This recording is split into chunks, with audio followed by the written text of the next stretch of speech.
Hi friends, welcome to eth magic. ఈరోజు మనం ఈ వీడియోలో చిన్నప్పుడు మనం ఆడుకున్నటువంటి ఆటలను జ్ఞాపకం చేసుకుందాం. అదేనండి ఇసుక పుల్ల ఆట. మీకైతే గుర్తుందా?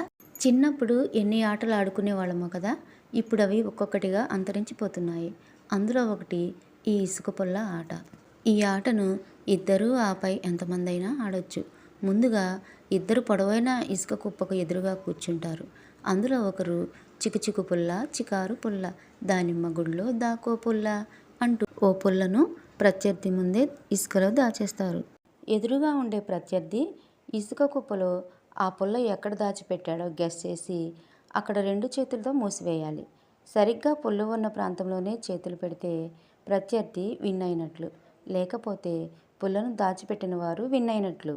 అయితే ఈ ఆట ఇక్కడితో అయిపోదు. గెలిచిన వ్యక్తి ఓడిన వ్యక్తి దోసెట్లో ఇసుకను నింపి దానిపై పుల్లను ఉంచి అతని కళ్ళు మూయాలి. వారికి తెలియకుండా అక్కడక్కడే తిప్పి ఇంకెక్కడో ఇసుకను పారబోయించాలి. తిరిగి ఆట ప్రారంభించిన చోటుకే తీసుకొచ్చి ఇసుక కుప్ప ఎక్కడ పారబోసామో వెతకమనాలి. అప్పుడు ఓడిన వ్యక్తి ఆ ప్రాంతాన్ని సరిగ్గా వెతికి చూపిస్తే గెలిచినట్లు, లేకపోతే ఓడిపోయినట్లే. చిన్నప్పుడు మీరు కూడా ఈ ఆటను ఆడి ఉంటే మీ జ్ఞాపకాలను కామెంట్ రూపంలో పంచుకోండి. ఇలాంటి మరిన్ని మంచి స్టోరీస్ కోసం మా ఛానల్ను లైక్ చేయండి, సబ్స్క్రైబ్ చేయండి, మీ ఫ్రెండ్స్కి షేర్ చేయండి. Thank you friends.